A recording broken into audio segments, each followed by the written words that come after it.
Niat untuk membuat momen romantis, yang terjadi malah momen tertawa satu keluarga.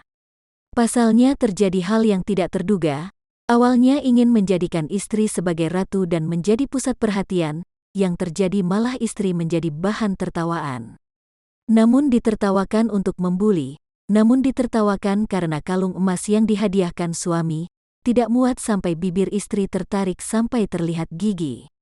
Berawal dari momen romantis, suami mengalungkan emas untuk istrinya, yang terjadi malah kalung tersebut menarik bibir. Video terkait momen romantis berubah menjadi momen lucu ini diunggah oleh pengguna TikTok @RickyRicardo0 atau bernama Ricky Ricardo, Minggu, tanggal 23 Mei tahun 2021.